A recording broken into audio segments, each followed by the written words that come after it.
Olá para todos, eu me chamo Samuel Feitosa e tenho a satisfação de participar de mais uma edição do programa ProLib. Desde já eu agradeço a presença virtual de todos vocês. Dessa vez nós vamos conversar sobre números complexos. Para organizar nosso estudo, nós vamos dividir essa conversa em três partes. Na primeira parte, que nós vamos chamar de plano complexo e propriedades elementares, nós vamos fazer uma breve revisão de alguns fatos elementares sobre os números complexos e resolver alguns problemas introdutórios. Na segunda parte, iremos usar números complexos para resolver questões de geometria plana. E, finalmente, na terceira parte, iremos estudar algumas aplicações em combinatória. Então, para dar um gostinho dessa última parte, eu vou mostrar um primeiro problema para vocês, que está aqui no nosso quadro.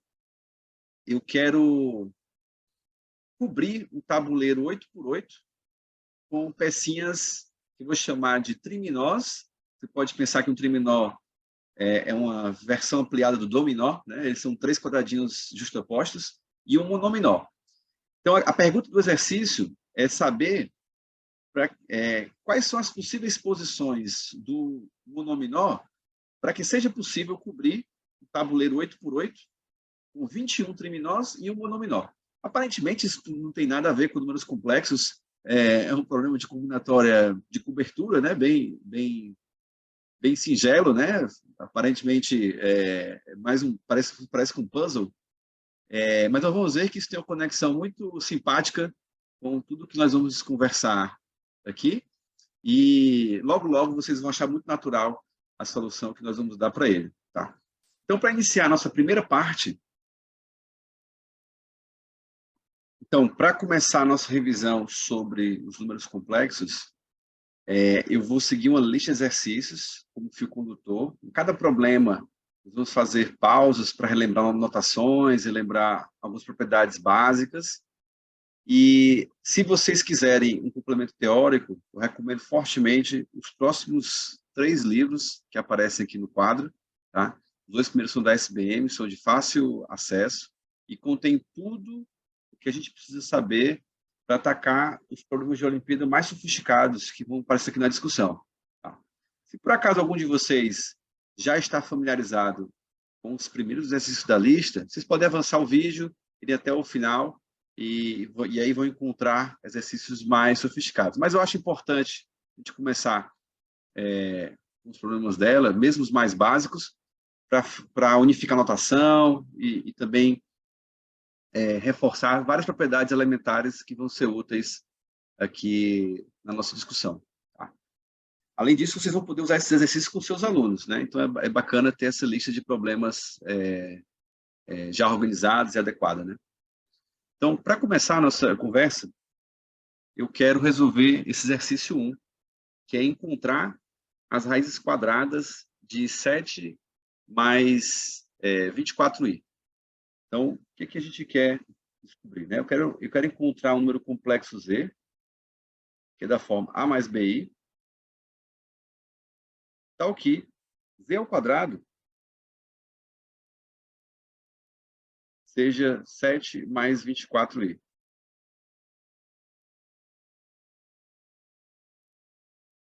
Bom, decorre da distributividade da multiplicação de números complexos que você pode calcular a mais bi ao quadrado e obter A2 menos B2 mais 2AB. É como se você estivesse expandindo o binômio de Newton. E agora eu tenho igualdade de 2 números complexos. 2 números complexos vão ser iguais se somente se a parte real de um for igual à parte real do outro, a parte imaginária de um for igual à parte imaginária do outro. Então, nós precisamos que os números reais A e B satisfazem o seguinte sistema. A2 menos B2 seja 7 e 2AB seja 24. Bom, aqui, só para reforçar a notação, é comum a gente denotar a parte real do número complexo Z como sendo RE de Z. Então, esse numerinho A que apareceu aqui é o que a gente chama de parte real, e a parte imaginária a gente usa essa outra função, que é o IM de Z.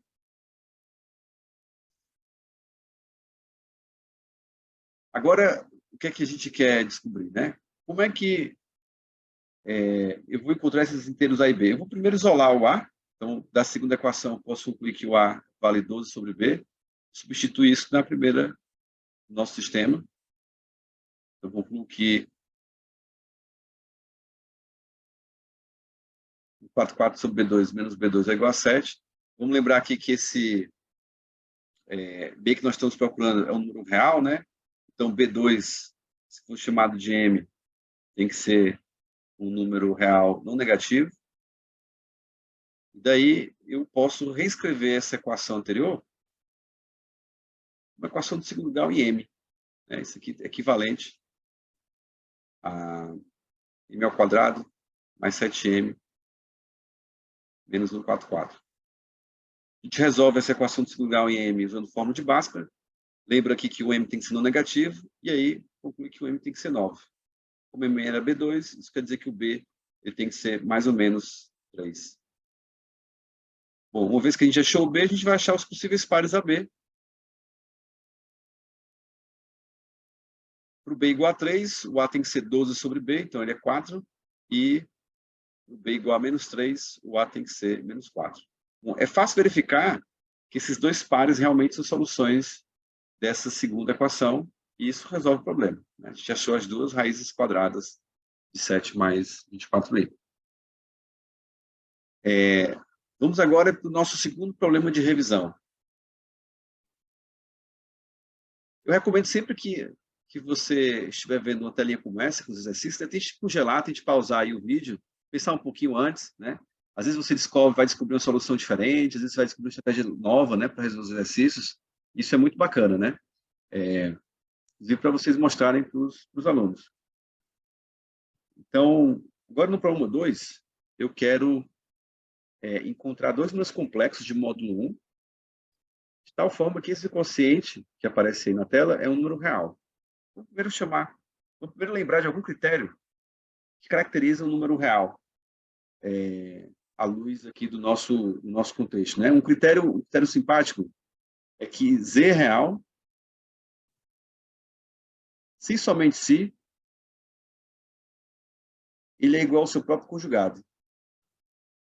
É bem fácil verificar isso. Né? Você escreve o Z como x mais y, e que é bom lembrar também a notação. Então, se Z é escrito como x mais y, seu conjugado, a gente usa o símbolo Z com uma barra em cima, é definido como sendo x menos y.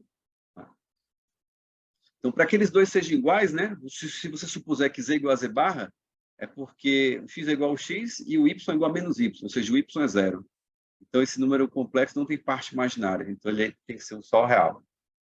E reciprocamente, se o z é real, é porque o y é zero. Se o y é zero, esses dois números que a gente escreveu, o z e z barra, são iguais. Tá? É bem simples verificar essa caracterização, e ela vai ser nosso ponto de partida. Eu vou chamar aquele quociente de K. Então, nosso objetivo agora é verificar que aquele quociente é igual ao seu conjugado.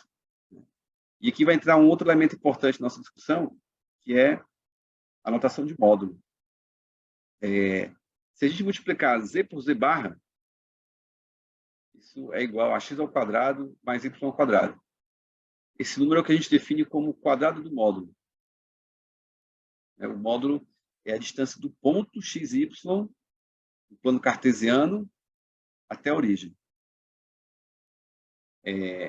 Então, para a gente, o módulo de z vai ser raiz de x2 mais y2. Qual é a vantagem de lembrar dessa relação entre z barra e o módulo, né? É porque sempre que você tem um complexo de módulo 1, o seu inverso é o seu conjugado. Né? Se você sabe que z barra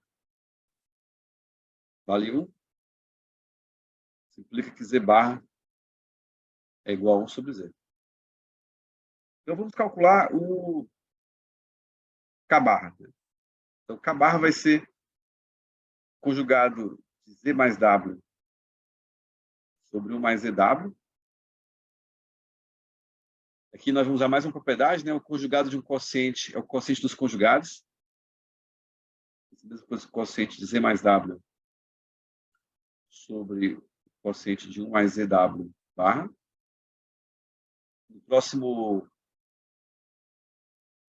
Na próxima linha, a gente pode trocar essa soma que apareceu aqui em cima pelo conjugado de Z mais conjugado de W. Z barra mais W barra. Outra propriedade, né? O conjugado da soma é a soma dos conjugados. Vou fazer o mesmo embaixo. Aí, embaixo eu estou usando mais uma propriedade, que é o conjugado do produto, é o produto dos conjugados. E agora eu vou trocar Z barra e W barra pelos seus inversos, porque eles têm módulo 1. Então, isso é o mesmo que 1 sobre Z, mais 1 sobre W, sobre 1 mais 1 sobre ZW. E agora, multiplicando em cima e embaixo por ZW, a gente descobre que isso é a mesma coisa que Z mais W sobre 1 mais ZW. Perfeito. Então, a gente descobriu que K coincide com o seu conjugado, K barra, né? Daí K é um número real.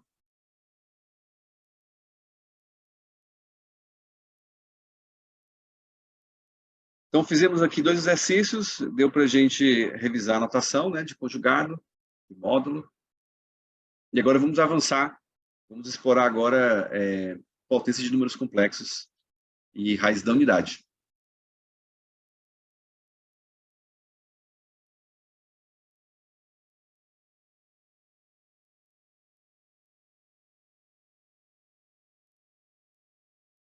Bom, os próximos 2 exercícios servem para que nós lembremos das raízes enésimas da unidade. Que objetos são esses, né? Quem são essas raízes? Bom, elas são as raízes da equação z elevado a n menos 1 igual a 0. Isso é um polinômio de grau n com coeficientes complexos, pelo teorema fundamental da álgebra, ele tem que ter n raízes. O que é bacana aqui é que a gente consegue descrever essas n raízes e elas têm uma configuração muito especial, desenhadas no plano complexo, né? Primeira observação sobre essas raízes é que todas elas têm que ter módulo 1. Então, vou desenhar aqui um círculo de raio 1. E vou colocar esse círculo de raio 1 no centro no plano complexo, na origem do plano complexo. Bom, claramente, uma raiz dessa equação, um número complexo que satisfaz z elevado a n igual a 1, é o número 1. Essa é a raiz mais óbvia. Vou marcar um vértice, marcar um ponto aqui correspondendo ao número 1 do eixo real. Tá? E agora eu vou marcar, no sentido anti-horário, uma sucessão de pontos. Esses pontos vão ser vértices de um polígono regular de n lados. Consequentemente, o ângulo central que 2 vértices consecutivos determinam nessa circunferência é sempre o mesmo. É sempre 2π sobre n. Bom, a princípio eu vou marcar essa sucessão de vértices sem parar. Mesmo que eu dê uma volta, eu vou estar marcando. Tá? Um ponto genérico dessa sucessão tem essa cara. Eu vou chamar ele de ômega-n, ou Z, ômega-n é a melhor notação mesmo. Ômega-n vai ser... imagina aqui que eu dei capulinhos no sentido anti-horário, né? Ou seja, eu somei k vezes o ângulo 2π sobre n. Então, o ponto genérico que eu descubro nessa ordem é o E elevado a 2π sobre n vezes k.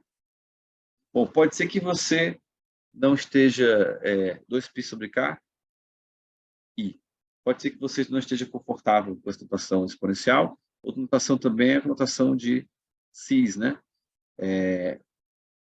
Se eu dei capulinho no sentido anti-horário, eu vou obter o complexo cosseno 2π sobre nk mais I seno 2π sobre nk. Né? Isso aqui é o que a gente chama de cis 2π K sobre N. Pois bem, essa notação que a gente escreveu também faz sentido se eu escolho para o K ser um número negativo. Como se eu desse um pulinho agora no sentido horário. Então, para qualquer K inteiro, eu posso escrever esse valor, ômega. Aqui eu cometi um pequeno errinho, pessoal. Coloquei ômega N, mas eu quero chamar de ômega K, tá? Ômega K é 2π sobre NKI. O que esse ômega K tem de especial? Se eu levar ele a N,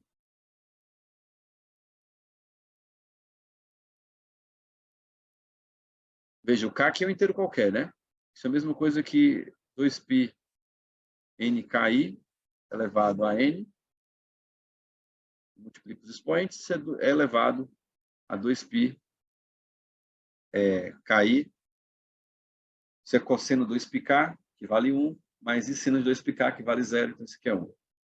Então, qualquer número que tem aquela cara, qualquer vértice desse polígono que a gente desenhou agora, ele é uma raiz dessa equação que eu vou colocar no retângulo vermelho. Né? E reciprocamente, a gente pode provar que qualquer raiz dessa equação tem que ter essa cara. Tá? Essas são as raízes enésimos da unidade. Apesar de poder variar o K aqui como qualquer inteiro, como eu falei, né?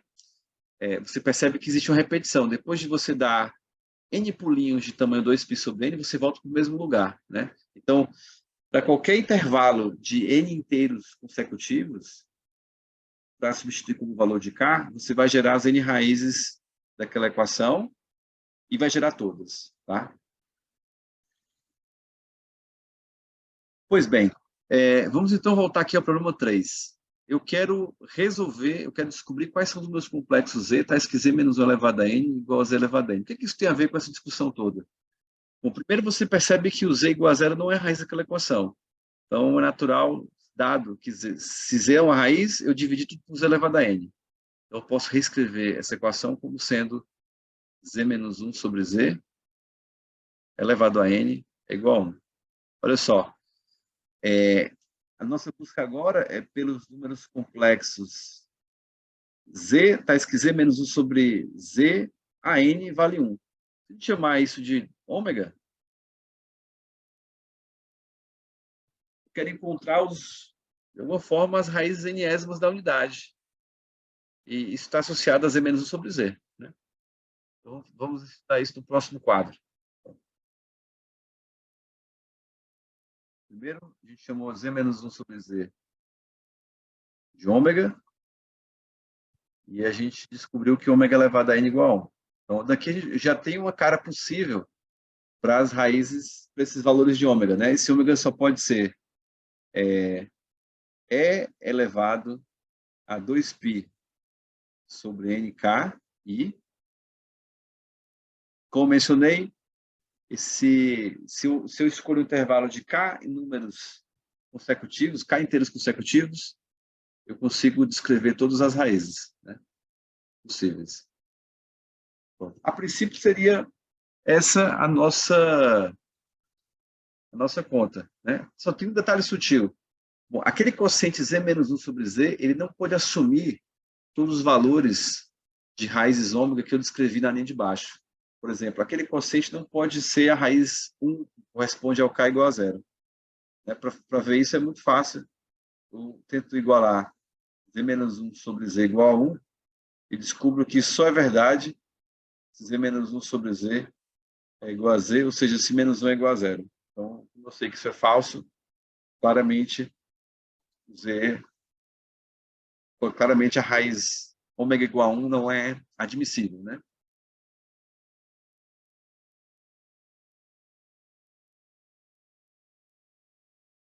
Então, eu posso escrever que Z menos 1 sobre Z tem que ser elevado a 2π NK I para K.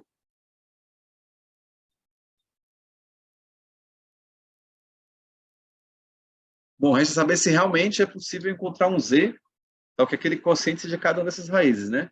E agora o problema vai ser resolvido com mais uma manipulação algébrica. Eu vou reescrever aquele quociente Z menos 1 sobre Z como sendo 1 menos 1 sobre Z, passar 1 para o outro lado, e aí a gente consegue achar o z, né? Então, daqui eu posso concluir que 1 menos é a 2πk sobre n é igual a 1 sobre z, e daqui que o z tem esse valor, 1 menos. Eu posso fazer esses quocientes porque eu sei que esse número complexo 2πk sobre ni, para cá diferente de 0 nessa lista, não é 1, né? Então, daqui a gente conclui o nosso problema, né? A gente achou aqui n menos 1 raízes possíveis para aquele problema. Todas elas claramente satisfazem aquela equação, né? Isso vem dessa relação.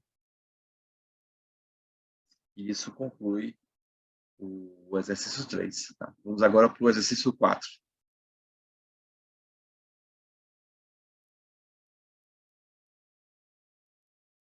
Então, agora nós vamos resolver o exercício 4. Queremos encontrar os z's tais que z elevado a n igual a z barra. Bom, o primeiro comentário que a gente pode fazer é que, ao calcular o módulo do termo da esquerda da equação, a gente descobre que ele é igual ao módulo de z barra, e o módulo de z barra é igual ao módulo de z, né? Então, daqui a gente pode concluir que o módulo de z a n-1 é igual a 1. Aí daqui faz sentido separar em dois casos esse problema. Primeiro, quando n for 1.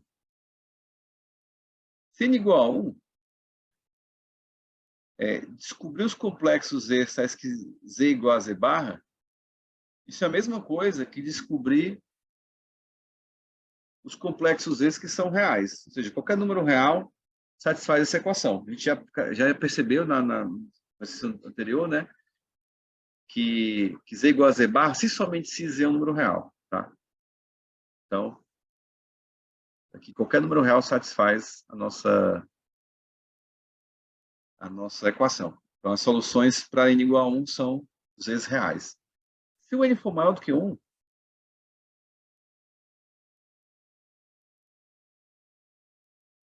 o módulo de z tem que ser 1. E aí, se o módulo de z é 1, quer dizer que o seu conjugado é o seu inverso. Então, aqui a gente pode concluir que z elevado a n é igual a 1 sobre z. Ou seja, z elevado a n mais 1 vale 1. Isso se somente se, né? Ou seja, se z elevado a n mais 1 é igual a 1, é verdade que z elevado a n é igual a 1 sobre z. E, consequentemente, z elevado a n vai ser igual a z barra, porque esse z também vai ter que ter módulo 1. Então, para n maior do que 1, a gente está concluindo aqui que as raízes são as raízes n mais 1 ésimos da unidade. Então, qual é a nossa conclusão?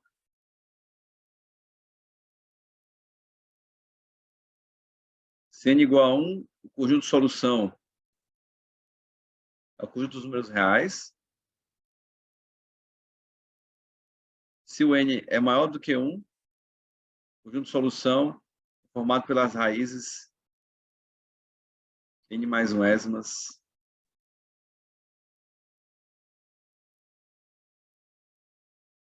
da unidade. Isso conclui o nosso exercício.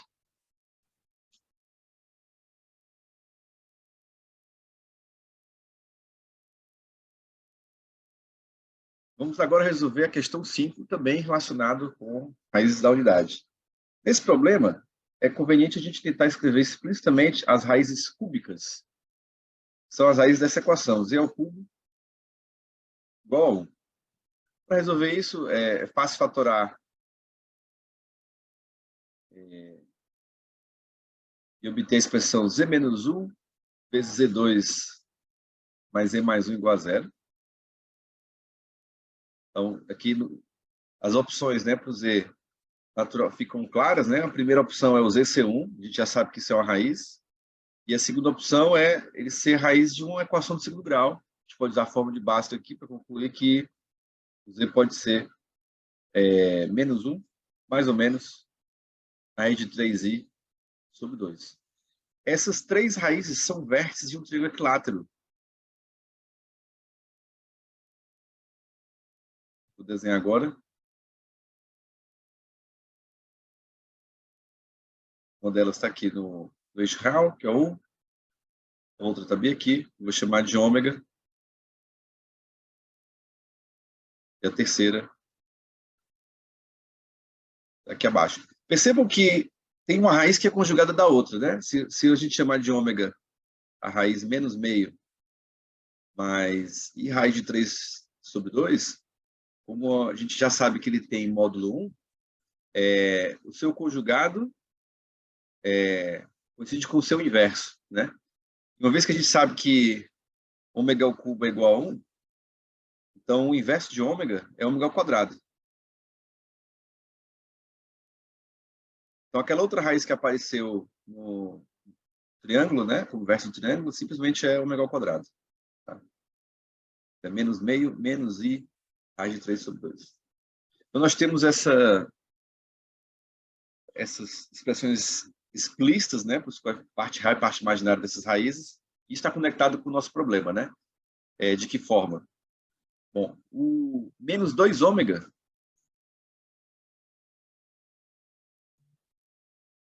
é, então, igual a 1 menos raiz de 3i.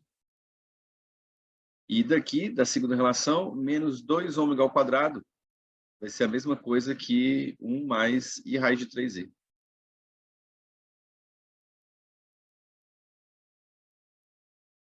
Então, o que o problema pede para que calculemos é o mesmo que menos 2 ômega 2 elevado a n. Vamos chamar essa soma aqui de S. Então, S é igual a menos 2 ômega 2 elevado a n, mais menos 2 ômega elevado a n. Opa. E agora ficou fácil a gente calcular esse valor, né? Porque, sabendo que ômega ao cubo vale 1, se a gente levar ambos os membros a k, a gente pode concluir que ômega elevado a 3k vale 1. Então, qualquer potência de expoente múltiplo de 3 para o ômega sempre vai gerar o número 1. Como ele falou no enunciado que o n é um múltiplo de 3, a gente pode concluir que o primeiro termo vai ser menos 2 elevado a n. Aqui eu também cometi um errinho ao transcrever, que no meio é menos, né? Menos. Então, esse primeiro termo vai ser menos 2 elevado a n vezes ômega a 2n. O segundo termo vai ser menos 2 elevado a n vezes ômega elevado a n. Bom, tanto ômega a 2n quanto ômega elevado a n correspondem ao número 1, por esse argumento que a gente acabou de descrever. Então, daqui a gente pode concluir que essa diferença é menos 2 elevado a n, menos 2 elevado a n, isso é zero. Tá? Então, isso aqui conclui mais esse exercício. Vamos agora para o próximo problema.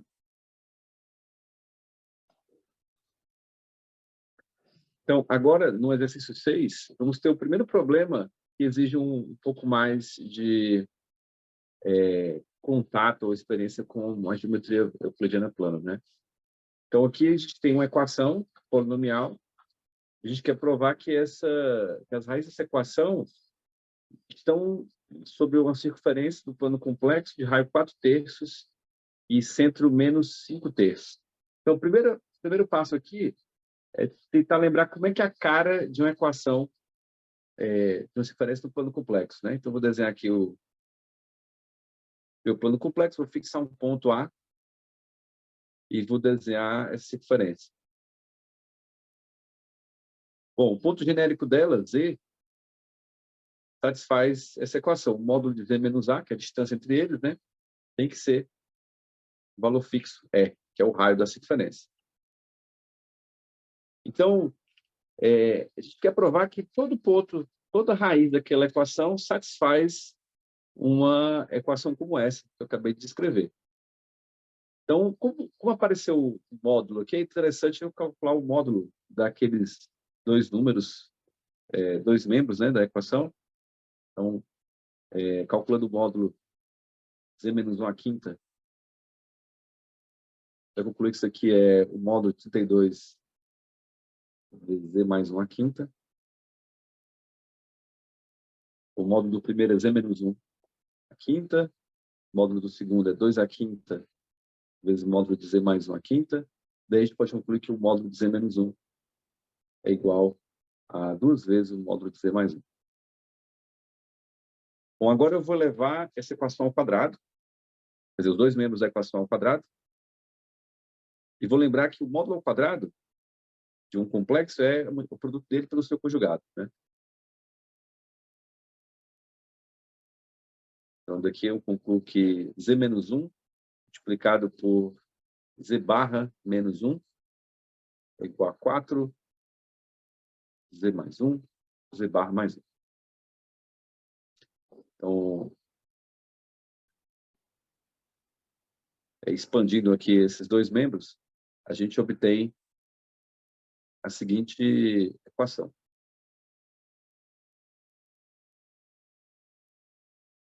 Zz barra vai ser o módulo de z ao quadrado, então posso reorganizar esses termos como 3 módulo de z ao quadrado mais 5 z mais z barra mais 3 igual a 0. A gente pode dividir tudo isso por 3.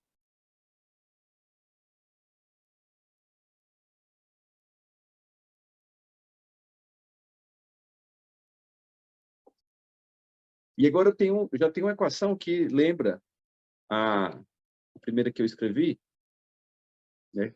Vamos trocar esse A aqui por menos 5 terços, né? O que é que deveria aparecer? Deveria aparecer aqui Z mais 5 terços igual a 4 terços.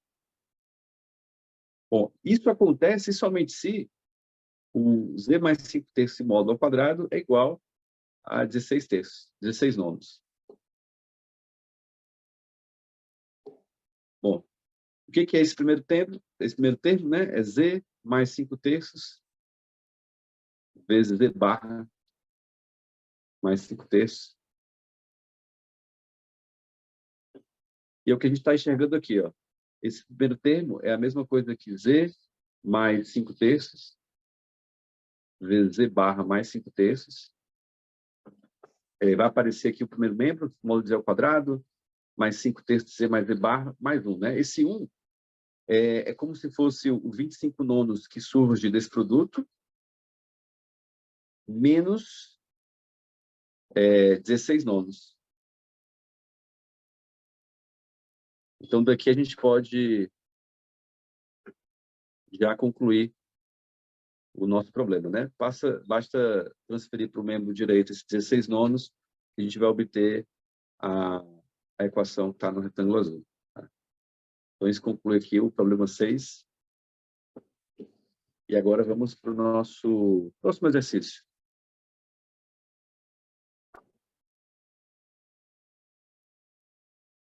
Dando continuidade aqui à nossa revisão de propriedades elementares de números complexos, temos aqui uma segunda lista de exercícios e eu quero resolver agora com vocês a questão 10. Nessa questão, aparece uma soma de coeficientes binomiais com índices bem específicos, né? São os coeficientes binomiais de índices pares com sinais alternados.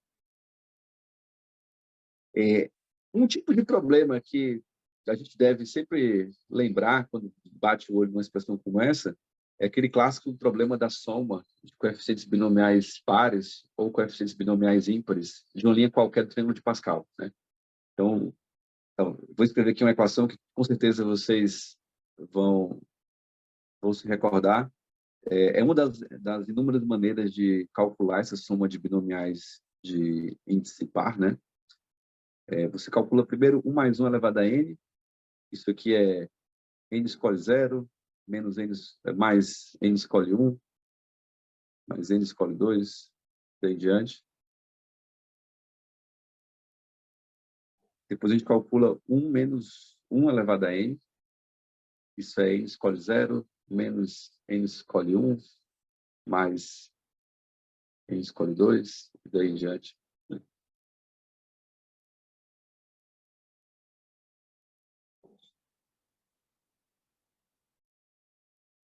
E aí o que acontece? Quando eu somo essas duas equações, eu percebo que tem alguns binomiais que vão ser cancelados, né? Porque eles estão com sinais trocados. E aí a gente conclui que 2 elevado a n corresponde a 2 vezes a soma de todos os coeficientes binomiais de índice par, né?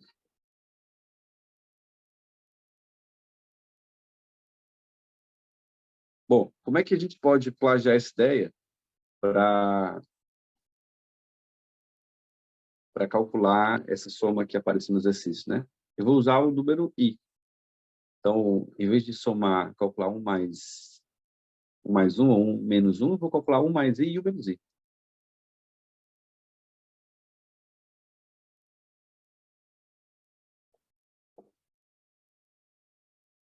Então, talvez seja melhor fazer isso no próximo quadro.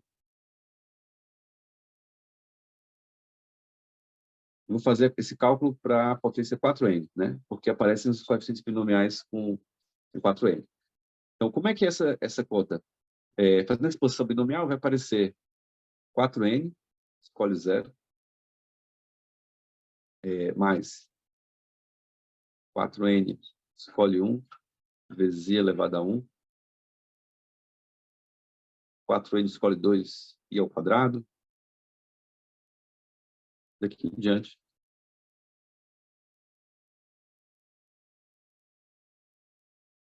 Bom, e embaixo, né, vai aparecer 1 mais i, desculpe, 1 menos i, a 4n, 4n escolhe 0, mais 4n escolhe 1, vezes menos i elevado a 1. E aí você já começa a antever aqui alguns cancelamentos naturais, né?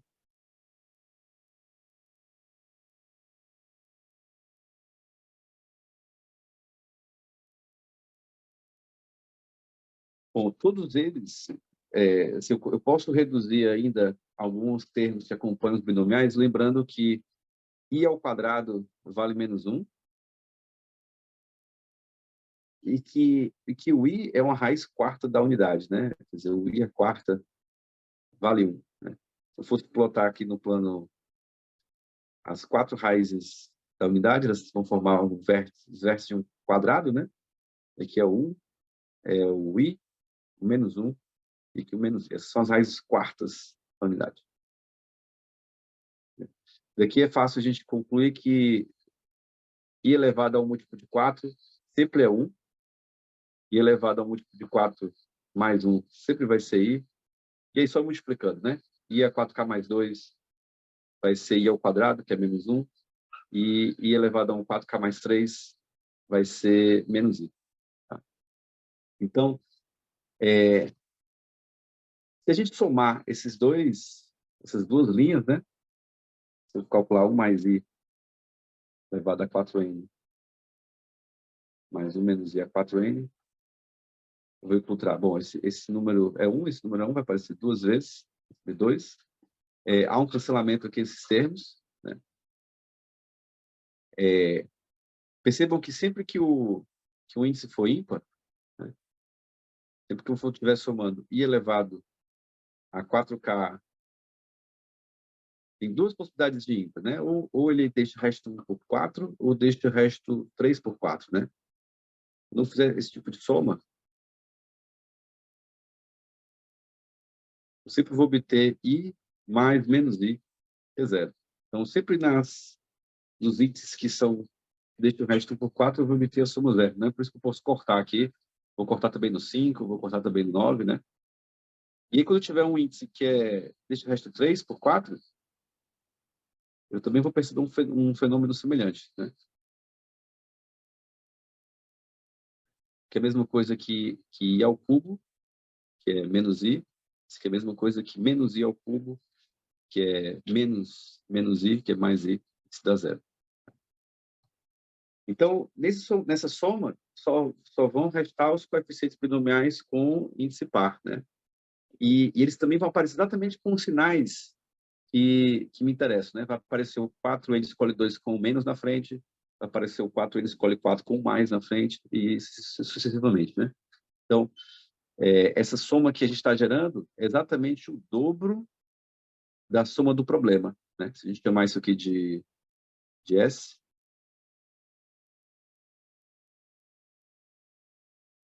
o que vai aparecer aqui é exatamente 2S. Então, resta agora a gente saber calcular o que são essas duas parcelas do primeiro membro da equação, né? Vamos fazer isso no próximo quadro. O mais i, a quarta, é a mesma coisa que o mais i ao quadrado, elevado ao quadrado. E aí, se o mais i vai ser 1, quadrado do primeiro, né? 1 mais quadrado do último, vai ser menos 1, eles vão se cancelar, mais duas vezes do primeiro pelo segundo. Então, aparece aqui um 2i ao quadrado, isso é menos 4. Tá? E o outro, que é um menos i. O quarto vai ser exatamente o mesmo processo, né? Vai ser um menos i ao quadrado, ao quadrado. Isso vai ser menos 2i ao quadrado, que é menos 4. Então, agora eu vou juntar, vou levar n, né, nos dois casos. Então,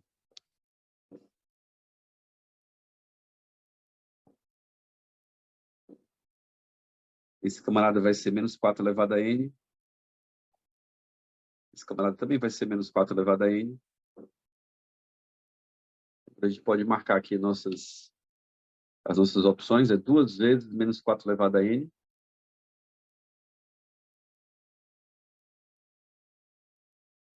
Que é 2 vezes menos 1 elevado a n, vezes 2 a 2n.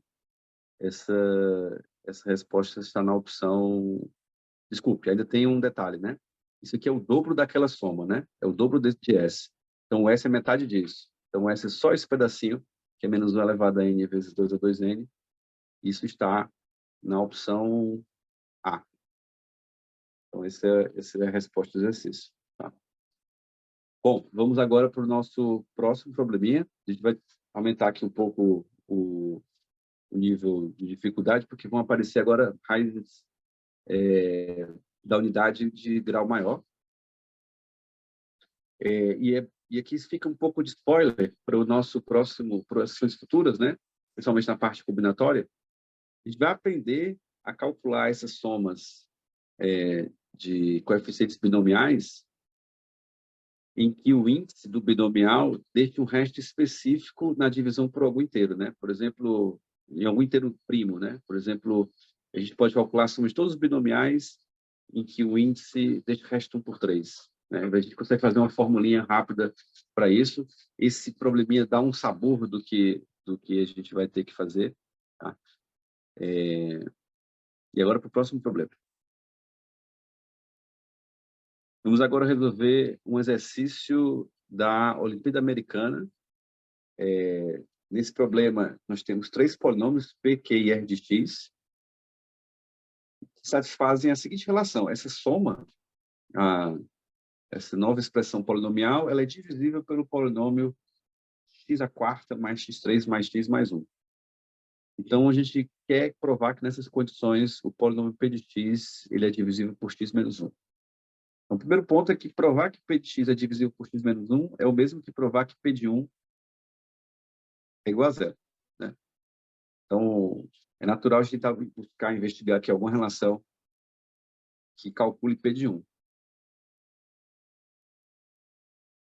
O segundo ponto é perceber que esse polinômio x à quarta mais x3 mais x2 mais x mais 1 tem conexão com as raízes quintas da unidade. Né?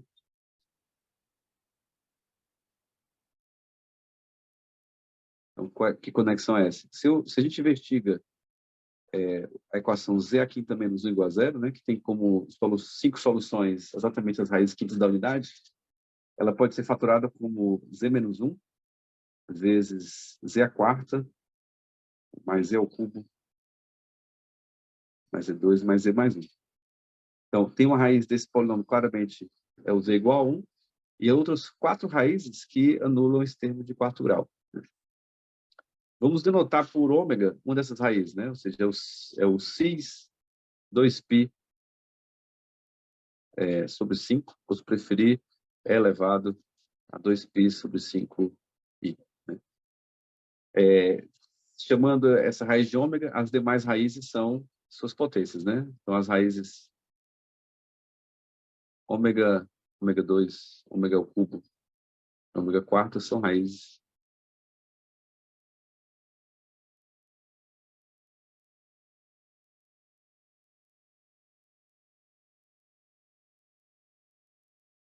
Bom, e daí? Isso quer dizer que, se nós substituirmos essas 4 raízes no polinômio que aparece à direita nessa linha, eu vou obter o número zero. Mas como esse polinômio divide aquela soma, isso quer dizer que esses 4 números são raízes daquela soma. Então, também de p de x à quinta.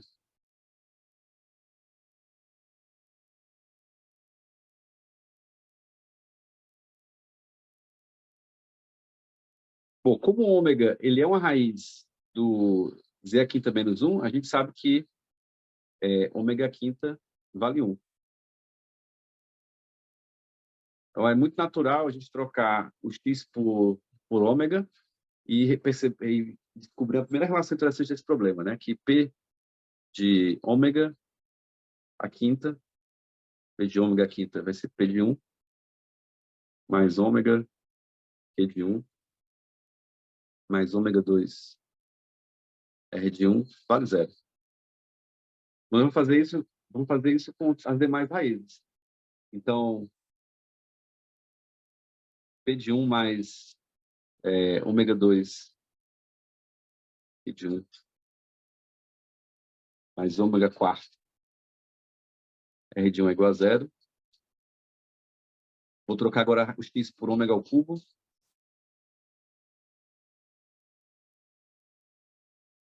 Agora vai aparecer ômega ao cubo ao quadrado, né? Ômega sexta. Como ômega quinta é 1, ômega sexta vai ser ômega.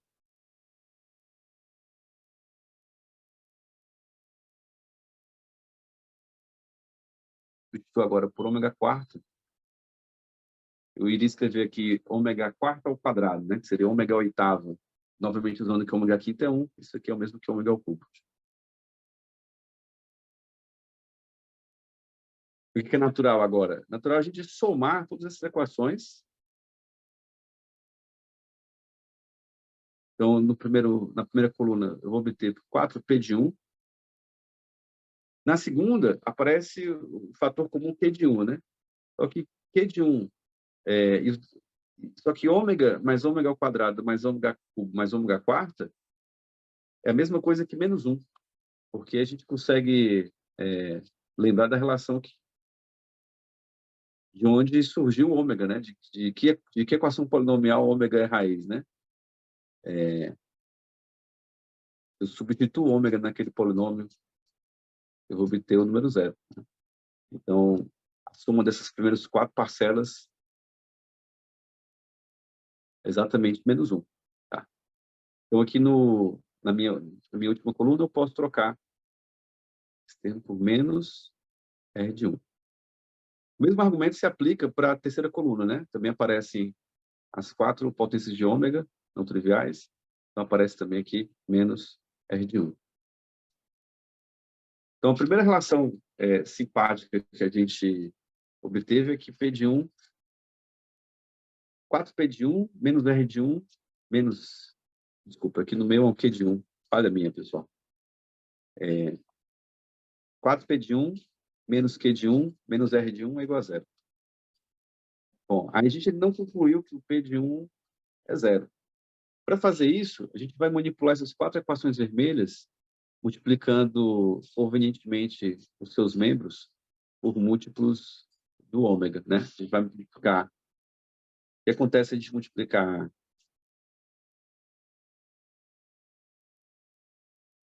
vezes que eu vou multiplicar esse primeiro membro inteiro por ômega, o segundo por ômega ao quadrado, o terceiro por ômega ao cubo e o quarto por ômega quarto. Bom, depois de multiplicar, se nós efetuarmos a soma,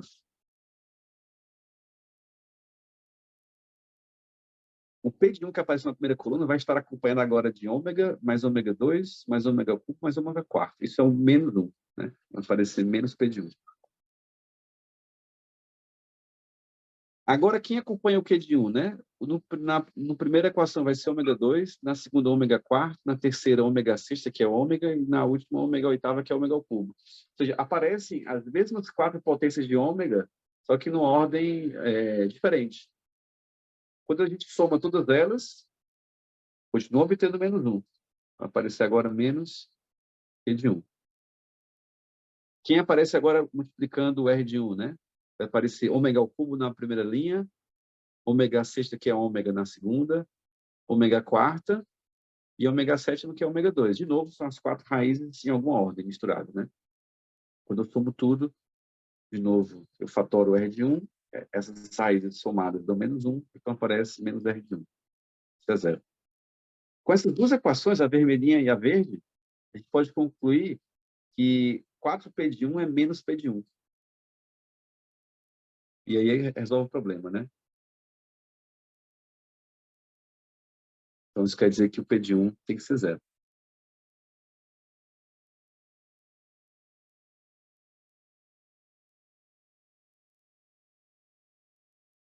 Então, aqui desse exercício, é bom sempre lembrar que se ômega é o cis de 2π sobre n, é muito útil lembrar que essa soma de potências consecutivas, ômega n menos 1 mais ômega n menos 2,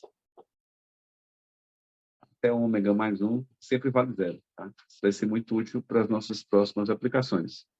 Então, isso conclui o exercício. E vamos agora para o próximo. Vamos agora resolver o exercício 12. Ele já nos orienta a definir alfa como sendo o cis de 2π sobre 7. Né? A gente sabe que esse alfa ele é uma raiz sétima da unidade, então ele é raiz do polinômio x à sexta mais x à quinta mais x à quarta, x ao cubo mais x2 mais x mais 1 igual a zero. E, em seguida, aparecem duas somas específicas, né? Alfa mais alfa ao quadrado mais alfa quarta e alfa quinta mais alfa ao cubo mais alfa sexta. Vamos desenhar no ciclo trigonométrico, aqui no plano cartesiano, isso quer dizer no plano complexo, como são essas raízes e o que é que essas duas somas representam para a gente. Então, vou desenhar aqui primeiro meu círculo de raio 1 centrado na origem. Vou marcar o número 1, e agora eu vou marcar a raiz alfa do polinômio P de x. Bom, como o P de x tem coeficientes reais, a gente sabe que sempre que uma raiz complexa, sempre que eu tiver uma raiz complexa dele, a sua conjugada também vai ser raiz dele. Né? Então, o conjugado de alfa também é raiz dele. Mas o alfa tem módulo 1. A gente sabe que o seu conjugado é igual ao seu inverso. Então, 1 sobre alfa é raiz desse polinômio, ou 1 sobre alfa é a mesma coisa que alfa sétima sobre alfa, isso é alfa sexta. Então, eu posso marcar aqui no meu desenho a raiz alfa sexta. Vou marcar agora a próxima raiz, que é o quadrado de alfa. Alfa ao quadrado, está aqui, por aqui, mais ou menos. O seu conjugado, que é 1 sobre alfa, também tem que ser raiz, que é o alfa quinta. Está por aqui. Depois tem a raiz alfa ao cubo. O seu conjugado vai ser alfa quarta. Também está no meu desenho. Então, esses vértices que eu desenhei são as 7 raízes da unidade e 6 delas são raízes do polinômio P de x. Vou circular os termos P e Q, né? O P é a soma de alfa com alfa ao quadrado. Opa, aqui é um alfa ao quadrado.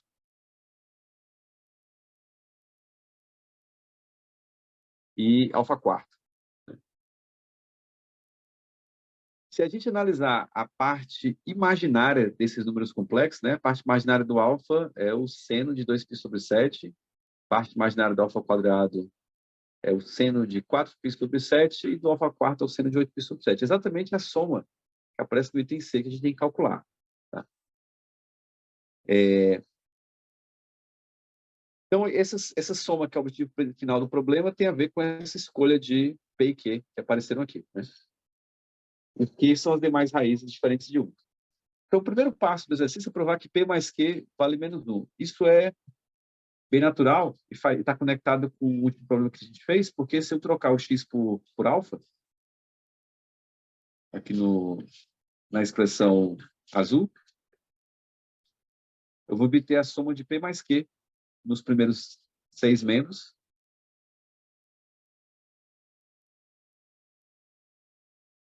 A gente sabe que isso tem que ser menos 1. Bom, agora a outra parte que a gente quer verificar é que o P vezes Q vale 2. A gente pode fazer esse produto. Alfa mais alfa ao quadrado mais alfa quarto vezes alfa ao cubo mais alfa quinta mais alfa sexta. E aí vou sempre lembrar que alfa sétima vale 1. Né? Então, vou fazer uma série de reduções aqui de potências. Então, alfa vezes... eu posso fatorar um alfa dos dois lados, né? E fatorar um alfa ao cubo aqui. Então, isso já vai ser alfa quarta multiplicado por 1 mais alfa ao cubo vezes 1. Bom, talvez seja melhor multiplicar logo, isso não vai mudar muita coisa. Então, vou multiplicar logo tudo. Então, vai aparecer um alfa à quarta, mais alfa à sexta, mais alfa sétima, que é 1, né? Mais alfa quinta, mais alfa sétima, que é 1, mais alfa oitava, que é alfa, mais alfa sétima, que é 1, mais alfa a nona, que é alfa ao quadrado, mais alfa décima, que é alfa ao cubo. A gente sabe que se somar essas potências, a gente obtém o número menos 1. Então, essa soma vai ser 3 menos 1, que é 2. Então, isso prova que o P vezes Q é 2. Então, a gente já concluiu aqui o item A. Né? E por que o item A é importante o item B? Bom, se você quiser encontrar explicitamente os valores de P e Q, basta a gente resolver a equação de segundo grau. Uma equação que tem raízes P e Q, a soma vai ser menos 1, produto é 2, né? Posso querer resolver.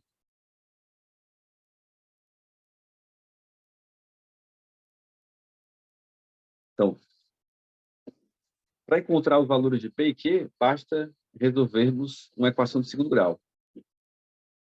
Aí, que equação é essa? A soma das raízes tem que ser menos 1 e o produto é 2. Então, usando forma de Bhaskara, descobre que as possíveis raízes são menos 1 mais ou menos raiz de 7i sobre 2. Comparando com o desenho anterior, é fácil a gente verificar que a soma das partes imaginárias de P é positiva. Tá? A gente consegue provar isso sem muito esforço. E, consequentemente, ele tem que corresponder à raiz com o termo mais aqui no meio. Né? Então, o P vai ser menos 1 mais raiz de 7 i sobre 2. E o Q vai ser o menos 1 menos raiz de 7i sobre 2. Como já foi mencionado, a soma que o problema pede, né, do item B, é a parte imaginária do P. Então, a parte imaginária do P é raiz de 7 sobre 2. Isso conclui o nosso exercício.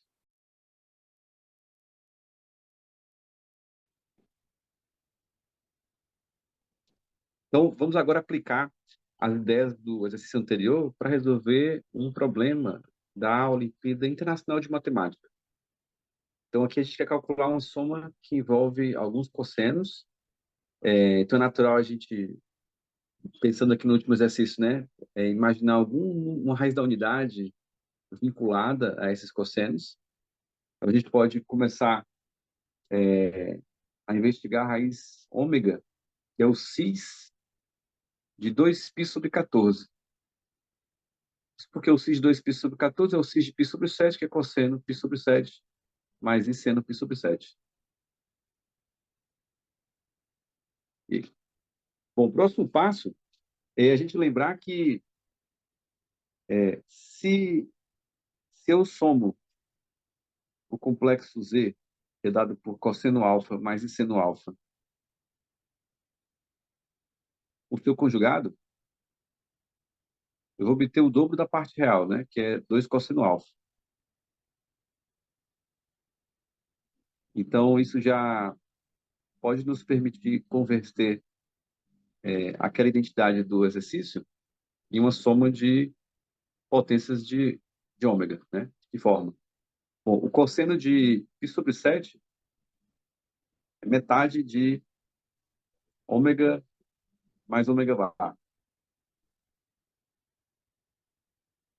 O cosseno de 2π sobre 7 é metade de ômega ao quadrado mais ômega barra ao quadrado sobre 2.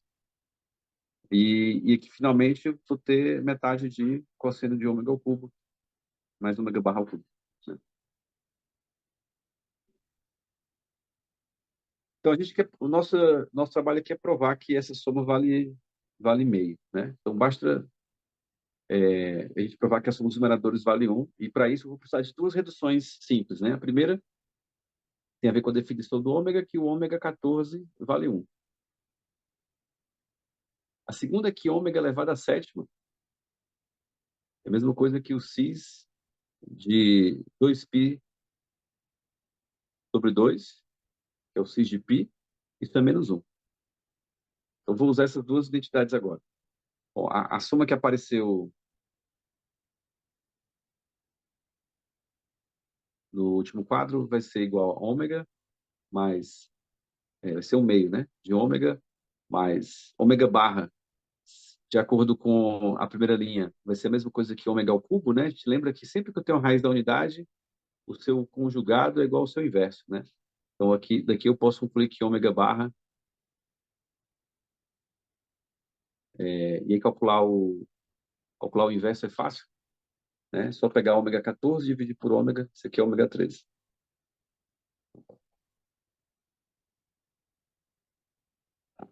Então, aquela primeira parcela corresponde a ômega mais ômega 13. Agora eu vou subtrair ômega ao quadrado, ou mais menos 1 vezes ômega ao quadrado é a mesma coisa que ômega sétima vezes ômega ao quadrado. Então, isso é a mesma coisa que somar ômega à nona. Né? Ômega barra ao quadrado é a mesma coisa que ômega elevado a 13 ao quadrado, que é ômega 26. Bom, como 26 é 14 mais 12, ômega 26 é igual a ômega 12. Então, menos ômega a 12 é a mesma coisa que ômega 12 vezes ômega sétima, que é ômega 19.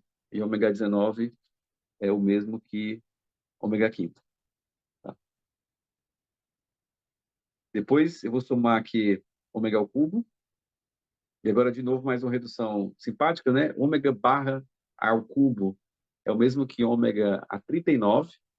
Como 39 é 28 mais 11, isso é a mesma coisa que ômega 11.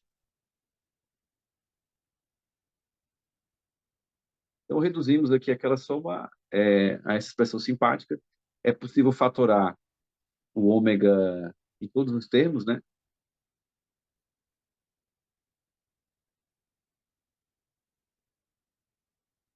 Então, vou ordenar também aqui, vai aparecer ômega ao quadrado, mais ômega quarta, mais ômega oitava, mais ômega décima,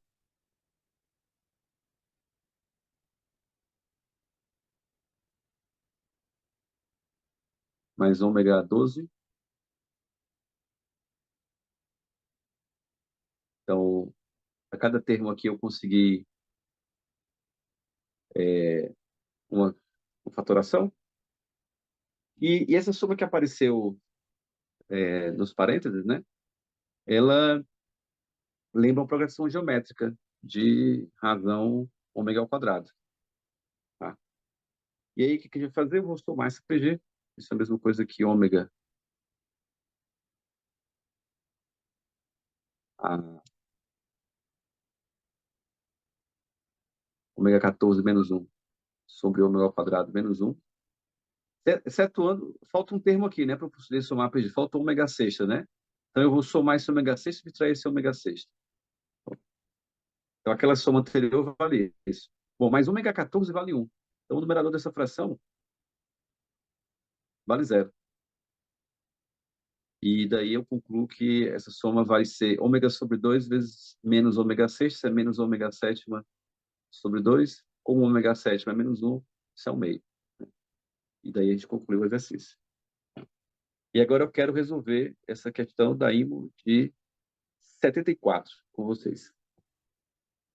Então, esse exercício, ele lembra aquele problema do ITA, que foi feito anteriormente, né? Então, eu tenho uma soma binomial com algumas potências e quero relacionar ela a alguma expansão binomial envolvendo números complexos, tá? Primeira observação que nós vamos fazer aqui. Para estudar o resto dessa soma na divisão por 5, eu só preciso me preocupar com o resto de 8, que é a mesma coisa que menos 2, né? Então, 8 deixa o resto menos 2 na divisão por 5, isso me permite trocar essa soma, que por outra mais simpática, que é 2AN mais 1, 2K mais 1, menos 2 a 3K.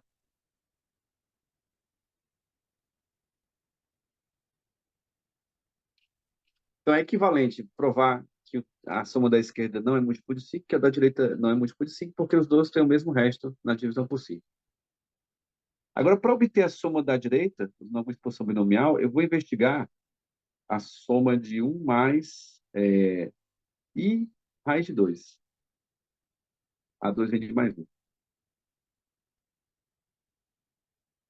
Como é essa expansão, né? Ela vai ser 2N mais 1, escolhe zero, vezes I raiz de 2 elevado a zero, mais 2N mais 1, escolhe um, vezes I raiz de 2 a um.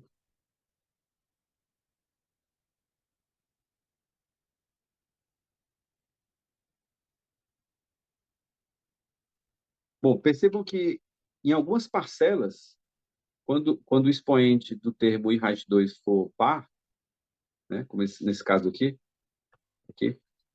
eu não vou enxergar o radical raiz de 2 multiplicando o número binomial, né? Ele vai ser trocado por uma potência inteira do 2. Isso tem a ver com a soma, a última soma que nós escrevemos, né? Além disso,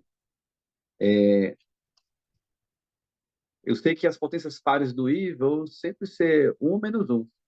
Então, isso também vai gerar esse coeficiente menos 1 que aparece aqui. Tá? Então, é como se eu pudesse escrever essa soma anterior como uma soma de binomiais multiplicado por fatores inteiros, eu vou chamar essa soma de Rn, mais uma série de outros binomiais que vão apresentar o fator I raiz de 2. E eu vou fatorar esse fator I raiz de 2. E tudo isso, e tudo que acompanha esse fator I raiz de 2 vai ser chamado de Sn. Tá? E aí vocês podem perceber que esse Sn que acompanha o I raiz de 2 é exatamente o, o termo do meu problema. Tá? Aqui eu coloquei, desculpa, eu coloquei um 3K, um lapso meu aqui, tá? Então deixa eu, vamos cortar.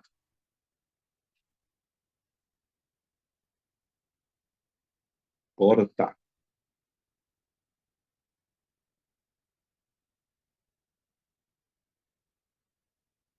Não, tá certo.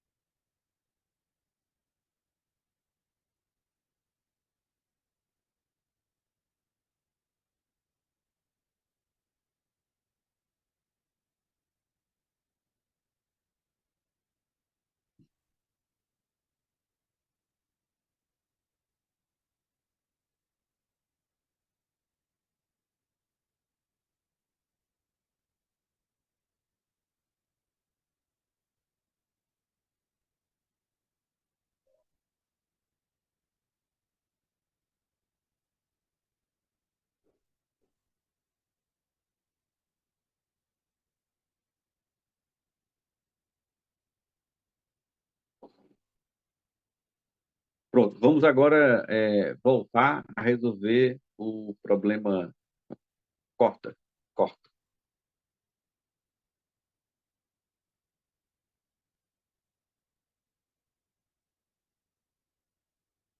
Então, nós vamos agora resolver o último problema dessa, dessa lista de revisão. Tá? Ele é substancialmente mais difícil que os anteriores. Tá? Vocês vão perceber que eu não estou fazendo em ordem da listinha, é porque eu vou deixar alguns problemas no meio para vocês também pensarem como exercícios. Tá?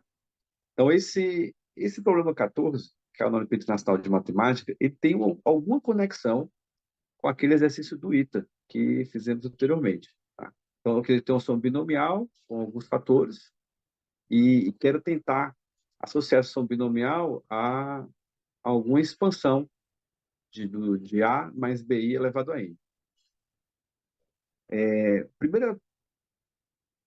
Primeiro fator esquisito que aparece aqui, que vai nos trazer dificuldade, é que existe um descompasso entre esse expoente 3K e o índice do binomial, né? Se o expoente lá do 2 fosse 2K mais 1, ou fosse metade disso, né? Fosse algo como K, seria mais fácil a gente associar uma expansão binomial. Então, nós vamos fazer uma redução desse problema, lembrando aqui que 2 ao cubo, que é 8, ele deixa o mesmo resto que menos 2 na divisão por 5.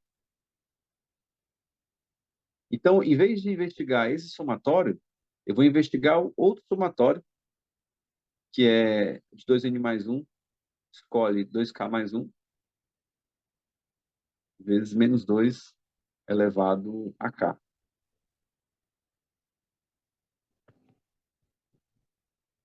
Bom, como é que eu poderia fabricar essa última soma, né? Vamos investigar agora a soma de 1 mais i raiz de 2, elevado a 2n mais 1. Bom, como é que é essa soma? Vai aparecer aqui 2n mais 1, escolhe 0, vezes i raiz de 2, 0.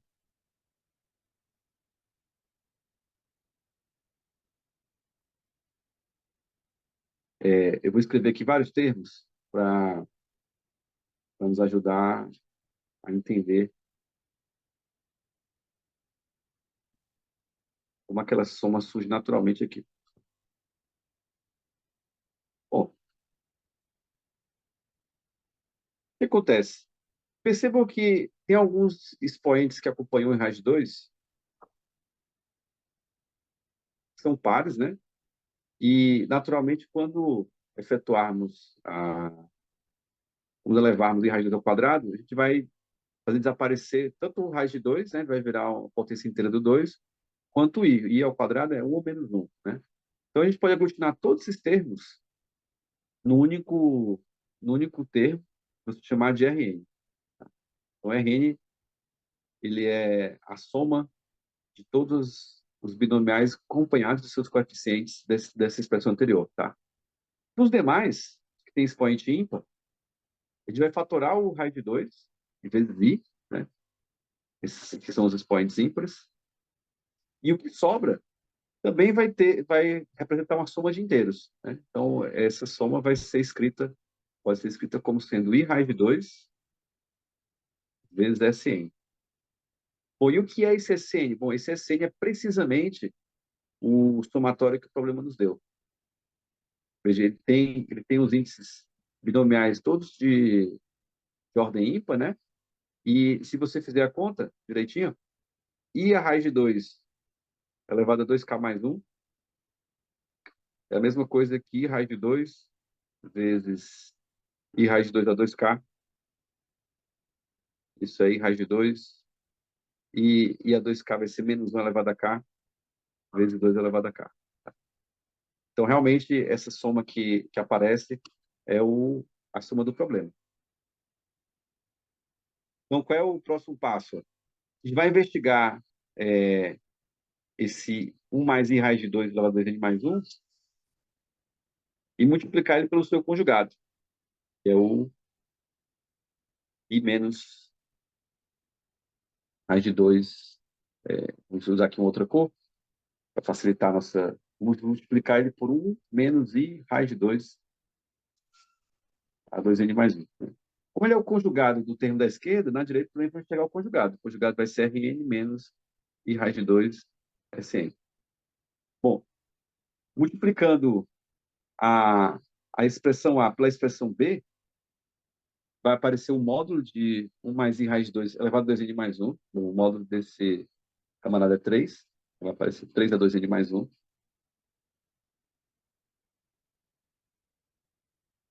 E do lado direito vai aparecer Rn ao quadrado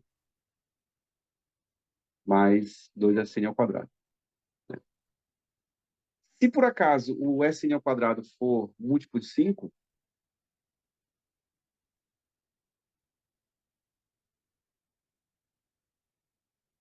a gente vai descobrir que 3 elevado a 2n mais 1, que é mesmo que 3 ao quadrado elevado a n vezes 3, isso vai ser côngruo a Rn ao quadrado, módulo 5. 3 ao quadrado é 10, é menos 1, né? Então isso aqui é a mesma coisa que menos 1 elevado a n vezes 3.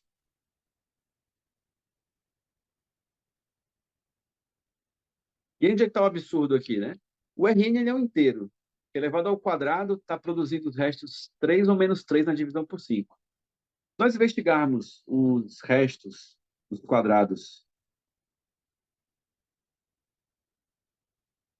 na divisão por 5, nós vamos perceber que nunca é possível um quadrado deixar resto 3 ou menos 3, né? Sempre vai ser 0, 1 ou 4. 0 ao quadrado deixa resto 1, 1 ao quadrado deixa resto 1, 2 ao quadrado deixa resto 4, 3 ao quadrado resto 4, 4 ao quadrado deixa resto 1, né?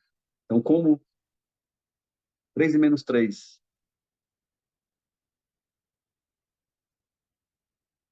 não são resíduos quadráticos, módulo 5,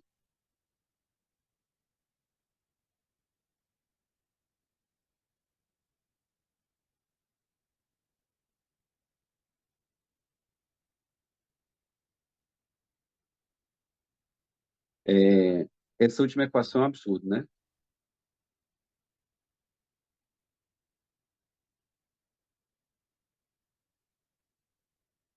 Isso que encerra basicamente nosso problema.